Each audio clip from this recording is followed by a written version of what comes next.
So the people that matter the most when it comes to this, I think, are the oligarchs and the other various power centers around the Kremlin that keep Putin in power. At some point, if they believe that there is no way that Russia can win, then they can blame Putin for this. And I think that Ukrainians also are attacking the cracks between the general staff and the FSB and the other services. All these guys all hate each other, and so I think, of course, Ukrainians know this, and so I think they are attacking these vulnerabilities as well. We're hearing reports of Ukraine attempting a second incursion in the Belgorod region. What do you make of this? Well, first of all, I would not use the word incursion. I think these are all part of a larger Ukrainian counteroffensive. Now, of course, the Ukrainian government and the general staff are not advertising specifically what they're doing or what their specific objectives are. And so we don't know, and we're not entitled to know those kind of specifics. So I can only speculate what it is that they're trying to accomplish. But the what started almost 4 weeks ago, this counteroffensive in the Kursk direction, is not, in my mind, a standalone thing. It's part of a broader, multi-domain operation that includes not only creating a bridgehead inside of Russia that would push back Russian forces, but it also is within the broader context of Ukrainian long range strikes against airfields, oil and gas infrastructure, transportation infrastructure. This is a big part of that. And of course, they're still trying to defend Pokrovsk out in the east. And what do you make of Ukraine's incursion in Kursk? We hear that they're holding around 500 square miles of territory. What would be your latest assessment of this incursion? And what do you think would be Ukraine's next steps? Well, again, I would not use the word incursion. Incursion sounds kind of like a little small cut or something like that. I would use the phrase or the doctrinal phrase of counteroffensive because of the effect that they're trying to achieve. And what matters is less how many square miles or kilometers they control or how many villages they control. What they're really after is to deny sanctuary to Russian forces that have been launching attacks against Ukrainian cities and civilians. And they're also trying to change the narrative of this conflict that somehow Russian victory is inevitable. There's no way Ukraine can win, while clearly this counteroffensive is demonstrating that Ukraine has once again been underestimated by us. So I think their target is as much the people inside the Kremlin in terms of how they think to put pressure and create domestic problems for them, but also leaders in the West to show that Ukraine is far from finished. And what would you say would be its impact on the Russian population? Do you think that that's impacted their perception of Putin? This is an excellent question, and it's something I've thought about for the last 2 or 3 years. I mean, what does it take for Russian people to finally say that's enough? Now, of course, the leader of the Russian Federation does not have to worry about journalists asking hard questions. He doesn't have to worry about hearings or having to answer questions from the parliament, and he really doesn't have to answer to voters.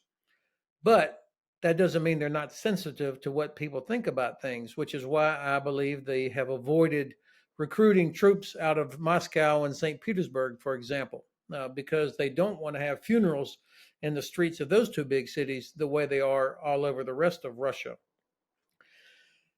Still, Russia is not the kind of place where there's going to be rioting in the streets, protests. Putin has invested a lot of money and effort over the last 20 years to make himself coup proof. The interior forces and security forces are very strong. So the people that matter the most when it comes to this, I think, are the oligarchs and the other various power centers around the Kremlin that keep Putin in power. At some point, if they believe that there is no way that Russia can win, then they can blame Putin for this. And I think that Ukrainians also are attacking the cracks between the general staff and the FSB and the other services. All these guys all hate each other, and so I think, of course, Ukrainians know this, And so I think they're attacking these vulnerabilities as well. Zelensky says that this operation that he has in Kursk, it's part of a victory plan which he will present to Biden next month. What do you think is involved within this plan? He's also said that how the success of this plan, it will depend on Biden and what he can give to Ukraine as part of this plan. What does this plan involve, and what does he mean by that? The most important thing that the President of the United States could do would be to publicly state it is in the best strategic interest of the United States that Ukraine wins, that Ukraine defeats Russia and pushes them back to the 1991 border.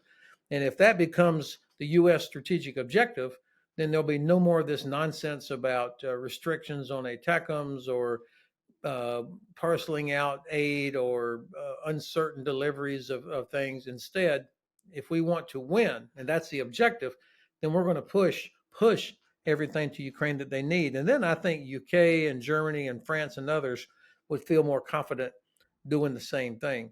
So I believe that President Zelensky's victory plan has to convince the American government, the American president, and his team that number one, it's achievable. Number two, that it can be done without leading to World War III or some sort of Russian escalation. And also, what I hope President Zelensky will do is convince the American president that the collapse, if if Putin's regime collapses, that's not a terrible thing. That we nothing terrible happened after the Soviet Union collapsed at the end of the Cold War. So I think there's an excessive fear in Washington about, oh my God, the regime might collapse. Okay, well let's plan for that. Let's not do things to stop it. I think that's what President Zelensky's going to try to do. Zelensky, he also said that Ukraine's recently carried out a successful test of a ballistic missile. So these missiles, they're domestically produced. What would be the significance of these missiles in Ukraine's war effort?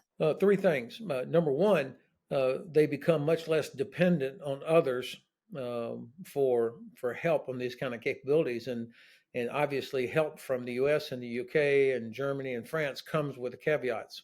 So this would um, uh, help Ukraine break free of those kinds of caveats. The second thing is that it would give Ukraine the ability to kill the archer. It's when we're talking about air and missile defense, it is much better to kill the archer than it is to try and intercept all of the arrows.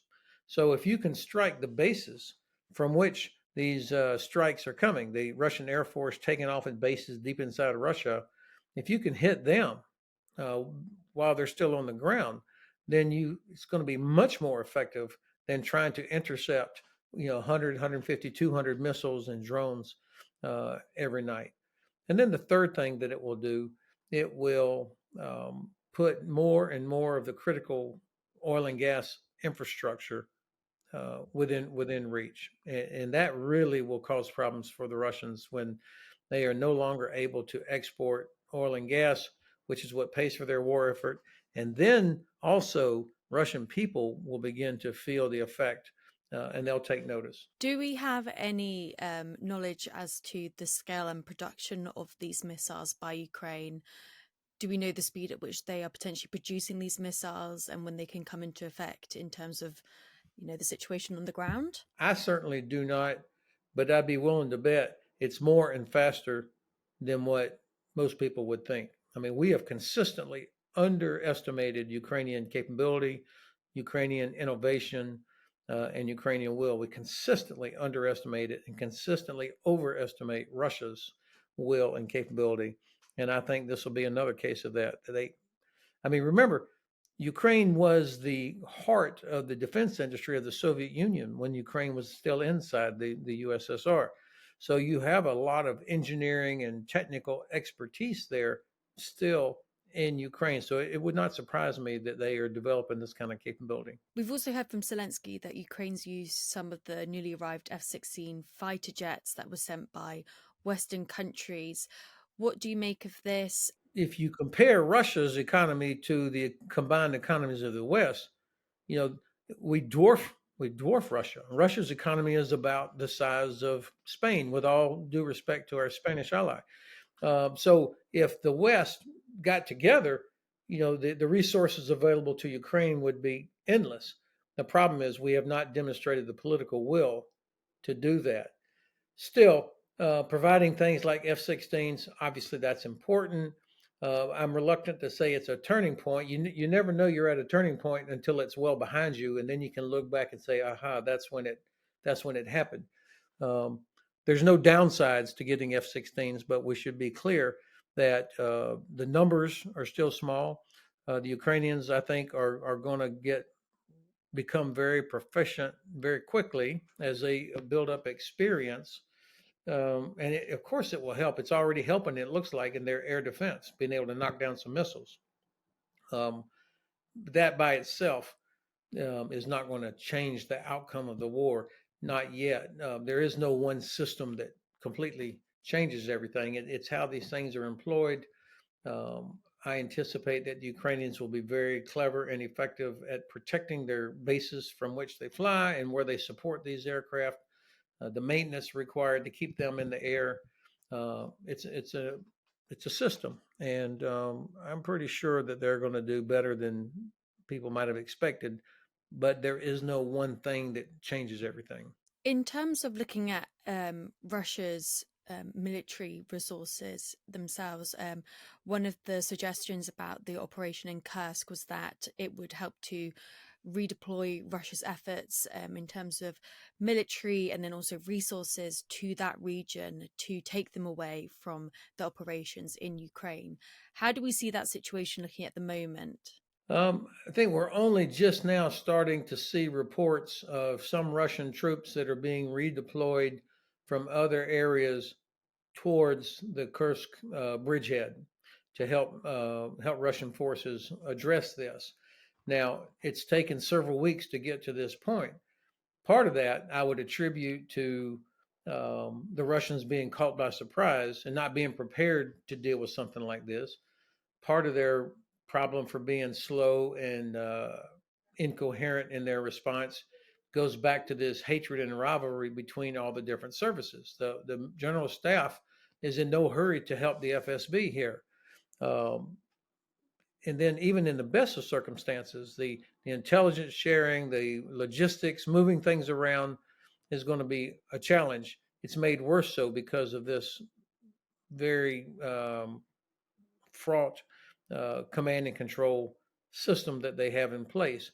And then finally, the distances. I mean, even the Russians, who are famous for moving a lot of stuff real far, real fast, if you weren't prepared for it, didn't anticipate the requirement to have hundreds of rail cars and hundreds of trucks standing by to move several thousand troops and all their kit and ammunition, etc., from in the east all the way around to Kursk. I mean, that's going to take some time. And I think the last thing I'd offer on this is for Putin, it's much more important to him, I think, that he be seen as, or that they capture what they think is important in the Donbass, and that Kursk, if he can ignore it or turn it over to FSB and let them treat it as some terrorist operation, versus having to explain to everybody around him that the Ukrainians have launched a massive counteroffensive into Russia. So I think he's hoping that he can solve these two different problems in different ways. But I don't think that's going to happen. I think the Ukrainians are planning to stay there for several more weeks, and it is possible that at some point the Russians will finally have to say they need more capability brought around. Finally, we heard from the British Prime Minister today, as well as the German Chancellor, that they will continue to financially, economically, politically, and militarily support Ukraine for as long as necessary. But yesterday, we heard from Sir Keir Starmer. He didn't answer whether the UK will allow Ukraine to use long range Storm Shadow missiles inside Russia. What did you make of that? Well, this is unfortunate, um, but I would put. I mean, UK is a sovereign country, so the prime minister should be able to do whatever he thinks is best. But I think there probably is some technical aspect to Storm Shadow that gives the U.S. The authority, and this is not uncommon, that that the U.S. could say, well, you cannot give Storm Shadow to Ukraine to be used in this particular situation. So here, I would blame my own government. Again, this goes back to a failure to make it clear that our objective is for Ukraine to win.